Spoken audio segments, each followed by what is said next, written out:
Sur le financement du projet pour l'amélioration de la cohérence de l'éducation agricole passée en cycle, il a été organisé une formation sur le logiciel R en faveur des enseignants de la faculté d'agronomie et de bio-ingénierie, de la faculté des sciences économiques et de gestion, de l'Institut des statistiques appliquées, de l'Institut supérieur de commerce et l'Institut d'administration et cartographie foncière. Cet outil d'analyse statistique et de traitement des données est d'une importance sans égale dans la recherche. En lançant officiellement les travaux de cet atelier de formation, le directeur de la recherche et de l'innovation à l'Université du Bondy a adressé la liste des projets qui s'intéressent à la sécurité alimentaire à travers l'enseignement agricole sur base du plan agricole initié par le gouvernement du Bondy et l'agenda international des objectifs de développement durable.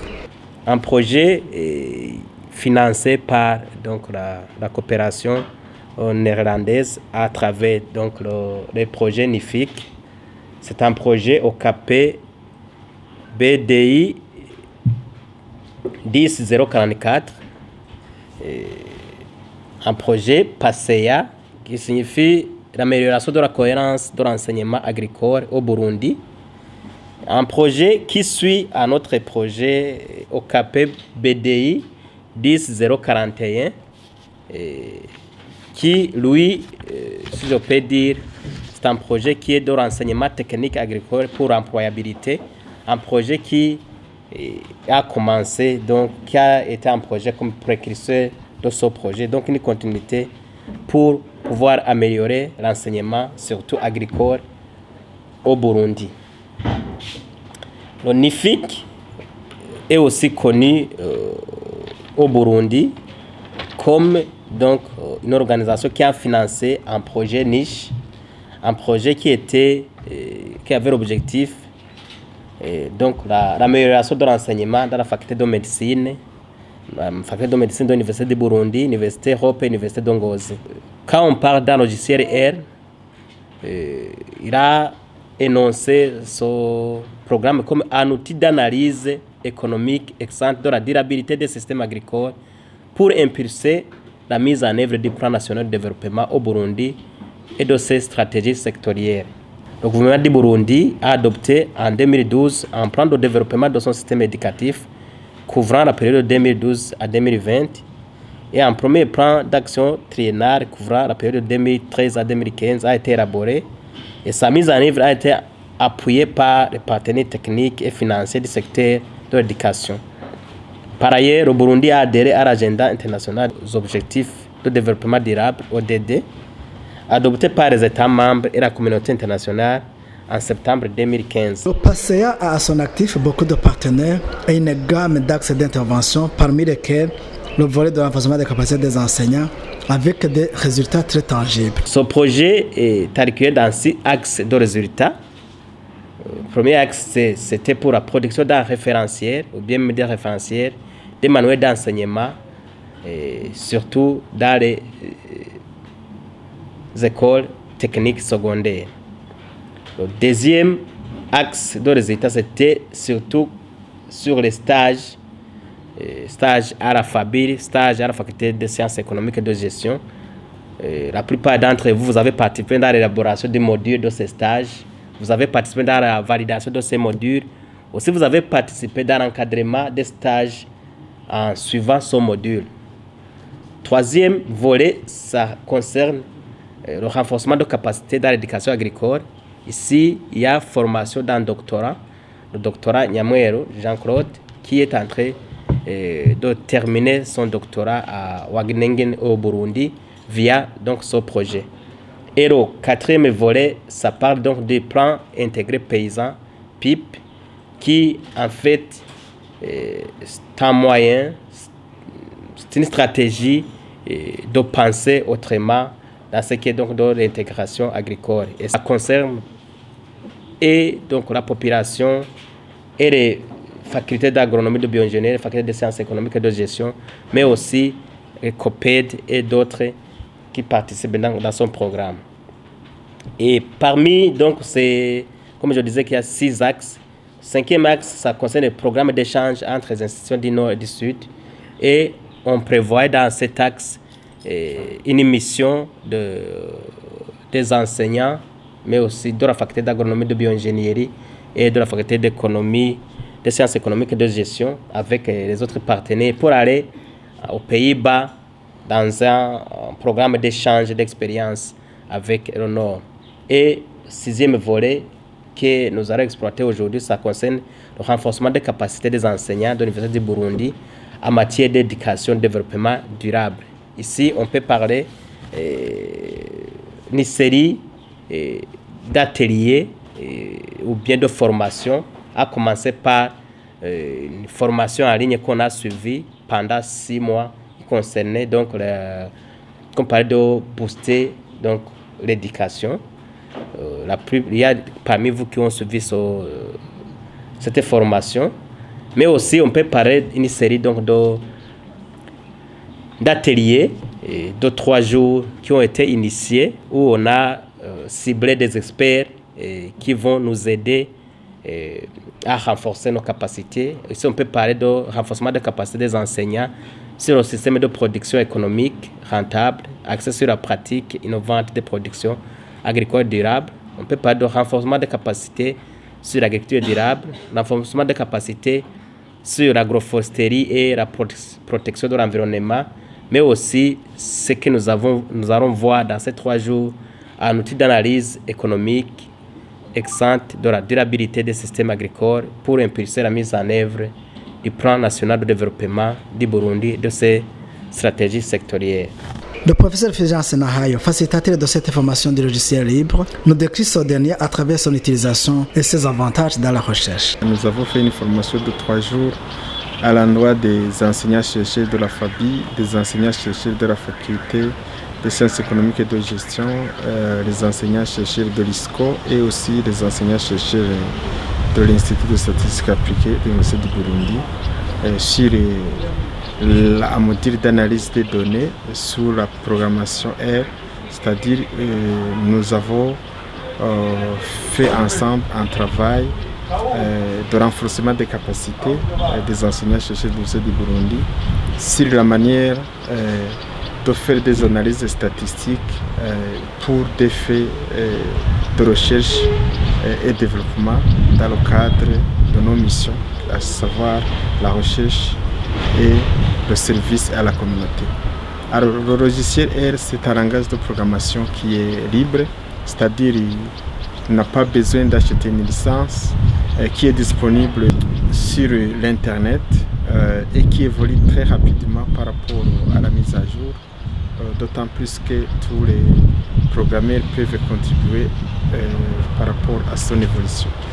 Effectivement, ce logiciel il a des avantages énormes parce qu'il est très robuste comme un langage de programmation pour les analyses des données statistiques et il est aussi gratuit.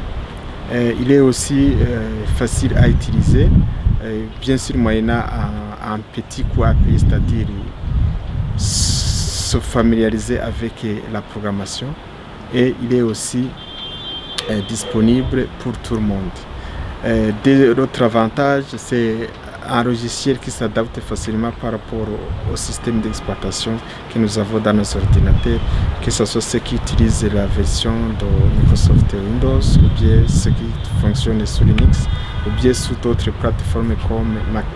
C'est un outil d'analyse de la gouvernance avec des indicateurs d'aide à la prise de décision politique, a souligné ce chercheur. Voilà, moi je pense que l'appel que je peux lancer, c'est que la direction de l'université peut aider à promouvoir ces genres de formation de renforcement des capacités, d'autant plus qu'il y a beaucoup d'enseignants-chercheurs qui ont besoin de ces outils pour bien coordonner les recherches, bien concevoir les outils, les indicateurs d'aide à la décision, qui sont très importants dans la gouvernance, qui sont aussi très importants dans le service à la communauté, parce qu'il est question d'éclairer le pays par rapport à nos recherches.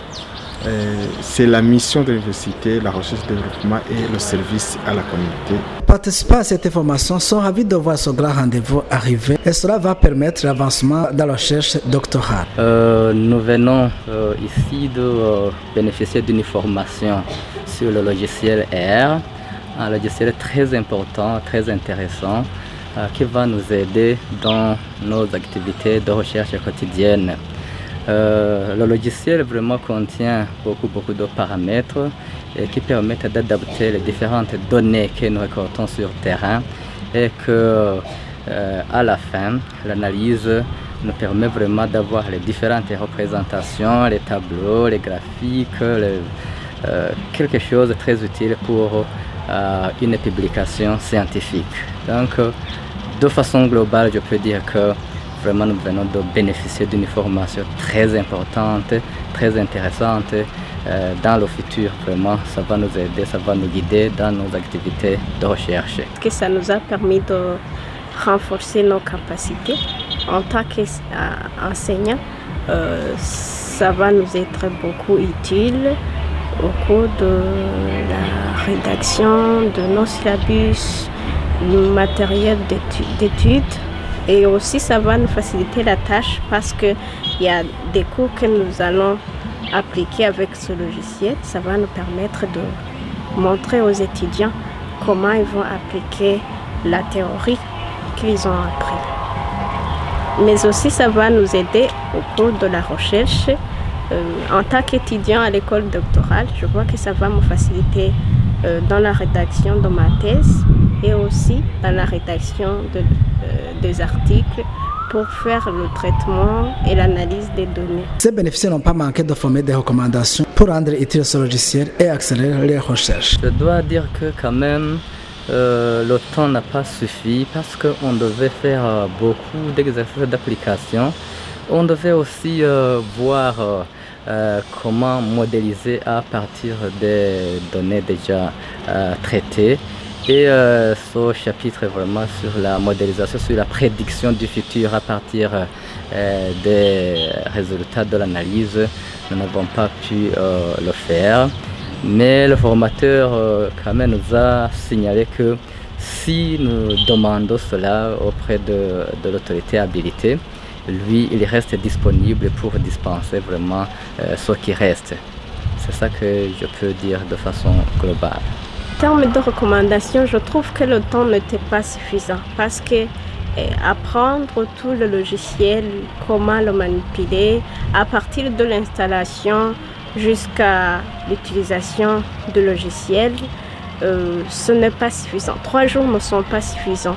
Donc, il faudra aussi donc ajouter une autre période ou bien aussi trouver des moyens pour que la formation soit continue. Quelles sont alors les perspectives d'avenir pour implémenter et remorquer la plus grande partie des chercheurs? La perspective d'avenir, c'est d'abord de continuer parce qu'il y a peut-être des niveaux qui n'ont pas été durant les 3 jours. Nous recommandons d'abord de poursuivre la formation avec la même équipe pour passer au modèle avancé, mais nous recommandons aussi que d'autres enseignants-chercheurs puissent apprendre cet outil et puissent être à mesure de faire des analyses statistiques des données pour une bonne prédiction du futur afin d'orienter la gouvernance nationale. Dans son mot de clôture, le doyen de la faculté d'agronomie et de bioingénierie a rappelé l'importance du logiciel avec toutes ses facilités et exigences. Il a en même temps remercié les formateurs et les participants pour l'intérêt qu'ils ont manifesté durant les 3 jours de formation. Vous venez de passer 3 jours de formation sur l'analyse des données avec le logiciel R.